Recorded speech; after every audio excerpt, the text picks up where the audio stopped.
Prisutných na promocii privítal Dragan Kojić, direktor Horodskej biblioteky, so slovami, že 70 rokov od narodenia akademika Tamáša označuje zostotu promociu jeho troch autorských knižkoch, ktorí objavení pri rozličných vydavateľoch u tým 2020 roku.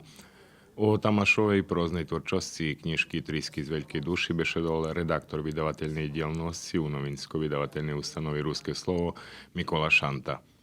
Dopisný člen Serbskej akademie naukov i umetnostoch Jovan Delić bešedoval o knižky metodologijní orientaciji u vyučovanju literaturi i jak najznačnejšiu vydvojil jej trecu časť. Treća časť, ktorá po mne najznačnejšia za toto náhodu, to postavljanje problemu malih i regionalnih literatúroch, gdje še dáva metodologijní upustva, točnejšie narys jak studirať mali literatúry malih narodov.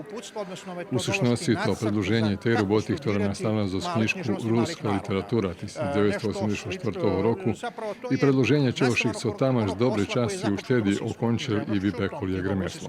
Od 12-13 metodologijní orientacija ja prikazujem všetky teorijne i praktično i prednosti i slabosti každej.